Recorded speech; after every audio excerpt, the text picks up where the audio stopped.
बिस्मिल्लाहिर्रहमानिर्रहीम। अस्सलाम वालेकुम। आज 22 अप्रैल बरोज़ जुमेरात हम बात करेंगे नवाज शरीफ की जायदादों की नीलामी के हवाले से। बिलाखिर एहतसाब अदालत इस्लामाबाद ने बड़ा हुक्म जारी कर दिया है, वो डिटेल्स मैं आपके साथ शेयर करता हूँ। आप जानते हैं कि नैब ने नवाज शरीफ की सारी जायदादों की नीलामी का हुक्म जारी किया था और उस पर परमिशन लेने गए थे एहतसाब अदालत में, और आज तोशाखाना रेफरेंस की भी समाअत हुई है, उसके साथ ही वो भी मैं आपके साथ शेयर करूँगा। साथ हम बात करेंगे नून लीग के खिलाफ पाकिस्तान तहरीक इंसाफ की PK-63 नौशहरा के इलेक्शन को कलअदम करार देने की जो कार्रवाई थी और जो दरख्वास्त थी, उस पर इलेक्शन कमीशन का फैसला सामने आ गया है। वो डिटेल्स भी मैं आपके साथ शेयर करूँगा। पहले तो मैं आपको बताता चलूँ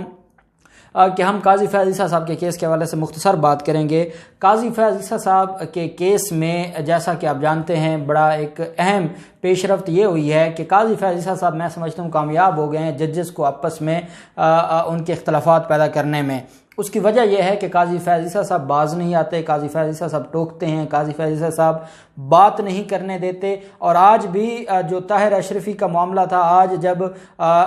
एडिशनल अटार्नी जनरल ने अपनी बहस शुरू की तो बहस शुरू होते ही काजी फैज़ ईसा साहब ने कहा कि आप लोग मेरे खिलाफ एलिगेशन लगा रहे हो कि मैंने को आइन और इस्लाम और मज़हब के ख़िलाफ़ उनके मुनाफी जाकर कोई तकरीर की है, तो मैंने तो दीन और कुरान की बात की है, मैंने इसके मुनाफी बात नहीं की। अब कहाँ ताहिर अशरफी का मामला और कहाँ एडिशनल अटार्नी जनरल का बहस। Additional attorney general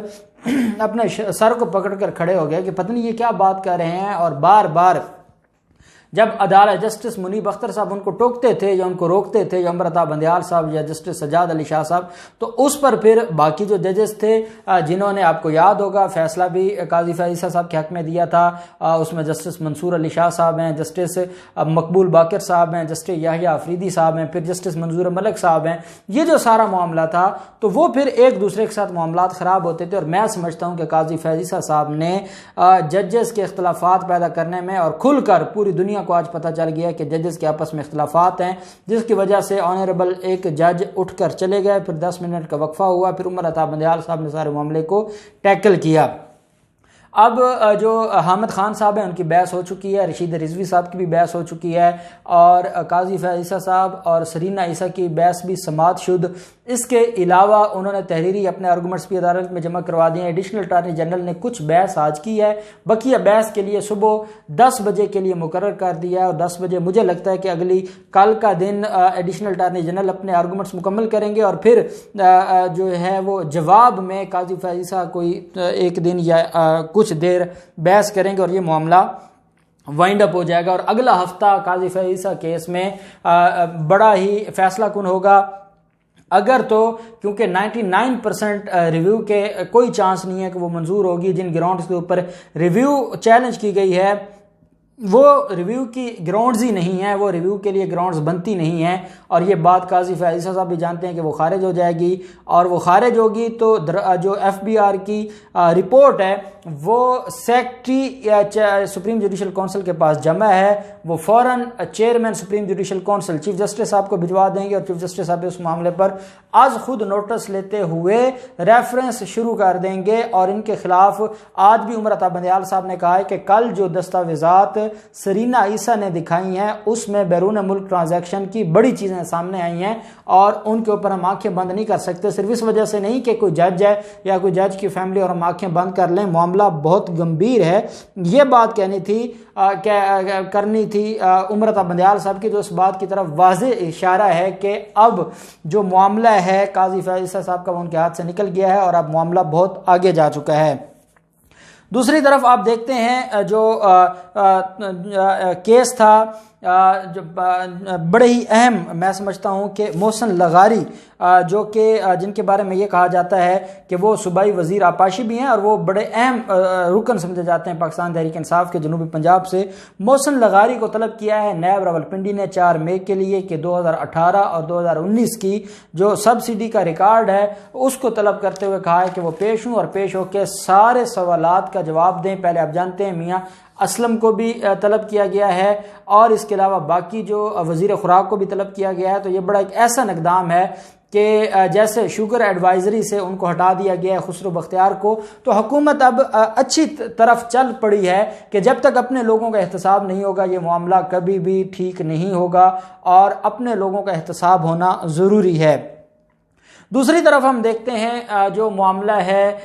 Toshakhana reference का और जो नवाज शरीफ का मामला है, उसमें आप जानते हैं कि नवाज शरीफ के ख़िलाफ़ और एक तोशाखाना रेफरेंस फाइल किया गया था और इस तोशाखाना रेफरेंस में तीन चीज़ें बड़ी अहम थी जो सामने आई थी। एक तो ये है कि यूसुफ रज़ा गिलानी ने नवाजा था। यूसुफ रज़ा गिलानी ने 2008 में नवाज शरीफ और आसिफ जरदारी को तोशाखाना की गाड़ियाँ दी थी और ये तोशाखाना की वो गाड़ियाँ थी जो मुख्तलिफ जो हेड ऑफ स्टेट हैं उन्होंने पाकिस्तान को बतौर हुक्मरान मुख्तलिफ औकात में गाड़ियाँ गिफ्ट की थी। वो गाड़ियाँ आगे इसने उनको 15% पैसे लेकर बेच दी थी और उनको बेसिकली इन्होंने बेची हैं, लेकिन 15% जो टोटल अमाउंट थी उसका 15% लिया और वो 15% भी ओमनी ग्रुप वालों ने अदा किए, वो नवाज शरीफ या आसिफ जरदारी ने अदा नहीं किए थे। अब इस रेफरेंस में जज असगर अली साहब हैं, उनके पास इस रेफरेंस की समाअत हो रही है और इसमें तीन चीज़ें हैं जो मैं अलग अलग आपके साथ शेयर करूँगा। एक मरियम नवाज की दरख्वास्त है, एक नवाज शरीफ के जायदाद की नीलामी है और एक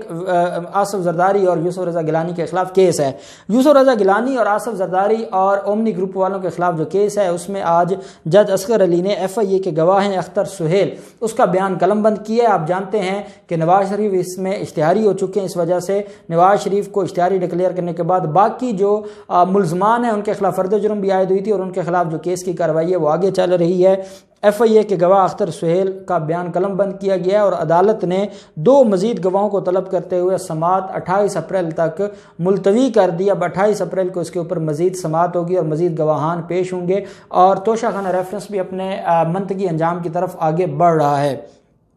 दूसरी तरफ आप देखते हैं कि मरियम नवाज ने दरख्वास्त दी थी। मरियम नवाज का ये कहना था कि नवाज शरीफ की जो आपने जायदादें जब्त की हैं उसमें 2 जायदादें हैं, एक मरी का महल है और एक हरीपुर में इनका कोई महल है, इनका घर है। उसको इसलिए नीलाम ना किया जाए कि उसमें मेरी माँ का भी हिस्सा था और वो बेसिकली मेरी माँ की प्रॉपर्टी थी और मेरी माँ की प्रॉपर्टी है तो उसमें से मुझे भी हिस्सा आना है और वो मर गई है, जो जिसकी डेथ हो जाए उसकी विरासत तो आती है। अब जो जिंदा है उसकी विरासत तो मरियम नवाज को नहीं मिलनी कि वो नवाज शरीफ की विरासत क्लेम करे। अब या तो नवाज शरीफ की डेथ होगी और उसके बाद वो विरासत क्लेम कर सकती हैं, इसलिए उन्होंने 2 प्रॉपर्टीज़ जो अलेज की थी कि वो कलसूम नवाज की थी और वो मेरे बाप की नहीं थी, इसलिए उनको जब्त ना किया जाए और उनमें जो मेरा हिस्सा बनता है अल्टीमेटली नवाज शरीफ भी उसमें हिस्सादार हैं, वारिस तो नवाज शरीफ भी हैं। अगर for the sake of arguments हम ये मान लें कि वो नवाज शरीफ की जो वो प्रॉपर्टीज़ हैं 2 वो कलसूम नवाज की थी, हालांकि नैब कहती है कि कलसूम नवाज की नहीं थी, कलसूम नवाज का तो कोई सोर्स ऑफ इनकम ही नहीं था और वो बेनामीदार थी। खैर, उन 2 प्रॉपर्टीज़ के अलावा अब मरियम नवाज की उन दरखास्तों पर नैब अपना जवाब जमा करवा चुका है और मई के पहले हफ्ते में उनके ऊपर बहस होगी, क्योंकि मरियम नवाज के वकला ही बहस नहीं कर रहे थे, उनके पास कोई बात करने को थी नहीं। लेकिन नवाज शरीफ के खिलाफ जो नैब ने दरखास्त दी थी कि जायदादें इनकी नीलाम करने का हुक्म दिया जाए और उनको बेच कर, ये अरबों रुपए की जायदादें हैं, वो बेच कर सरकार के ख़जाने में जमा करवाई जाएँ और जो इनके अकाउंट्स हैं, जो मुल्क की अकाउंट्स हैं और गैर मुल्की अकाउंट्स हैं, उनमें भी जो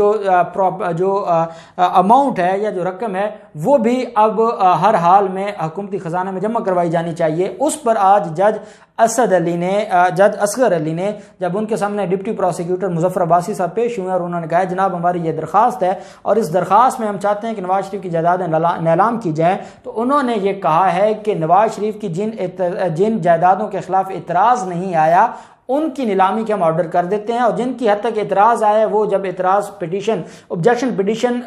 डिसाइड होगी तो फिर उसके बाद हम उनको भी देख लेंगे। एतराज़ से मुराद ये होता है कि जब नीलामी का हुक्म आया है तो कोई भी रेलेवेंट पार्टी आके उसमें ऑब्जेक्शन पिटीशन जमा करवाती है। नवाज शरीफ की जायदादों में सिवाय इन 2 महल्लात के पूरी जो जायदादें हैं उन पर कोई ऑब्जेक्शन पिटीशन नहीं आई, उसमें नवाज शरीफ ही अकेले उसके मालिक हैं और जज असगर अली ने आज ये हुक्म जारी कर दिया है और उनका ये कहना है कि जो जायदादें हैं उनको हम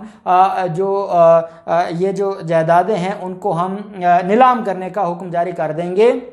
लेकिन उसके लिए अदालत ने मजीद इनसे रिपोर्ट तलब कर ली है नैब से और नैब से कहा है कि कुछ और जायदादें भी आपने जब आपने जब्त करवाई थी उस वक्त कुछ और जायदादें भी थी, उनको भी आप देख लें ताकि इकट्ठी फिर अदालत ऑर्डर करे। तो फिर नैब के जो डिप्टी प्रोसिक्यूटर है मुजफ्फर अब्बासी साहब, उन्होंने कहा कि वो भी हम जमा करवा देते हैं। तो अदालत ने आज लिखवा दिया है कि जिनके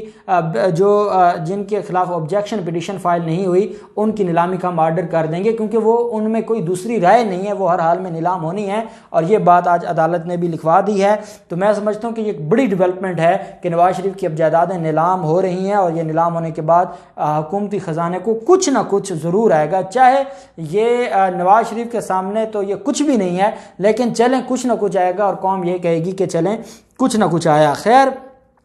दूसरी तरफ जो PK-63 नौशहरा से पाकिस्तान तहरीक इंसाफ के कैंडिडेट ने चैलेंज किया था बेज़ाब्तगियों का, और ये मामला वही था जिस दिन इलेक्शन हुआ था डस्का में, वहीं PK-63 नौशहरा में भी हुआ था, नून लीग के कैंडिडेट जीत गए थे, वहाँ भी वही बेज़ाब्तगियाँ थीं जो हुई थी डस्का में। लेकिन क्योंकि नून लीग बेनिफिशरी थी डस्का में, तो इलेक्शन कमीशन ऑफ पाकिस्तान ने उनको रिलीफ दिया था, और रिलीफ देते हुए उनको इलेक्शन कलअदम करार दे दिया था। फिर री इलेक्शन हुआ और फिर नून लीग जीत गई। और दूसरी तरफ जो आप देखते हैं कि जो मामला है जो इसमें खैबर पख्तूनख्वा में और नौशहरा में, उसमें नून लीग क्योंकि जीती हुई थी इसलिए पाकिस्तान तहरीक इंसाफ की दरख्वास्त मुस्तरद कर दी है, और उन्होंने कहा जी कोई बेज़ाब्तगी नहीं हुई, वहाँ पे बिल्कुल साफ शफाफ इलेक्शन हुए जैसे सेनेट में हुए थे। ये हालात हैं। अब देखते हैं क्या डेवलपमेंट होती है। जो भी डेवलपमेंट होगी आपके साथ शेयर करते रहेंगे। अल्लाह पाक पाकिस्तान का हामी नासिर हो। बहुत शुक्रिया। अल्लाह हाफिज़। पाकिस्तान जिंदाबाद।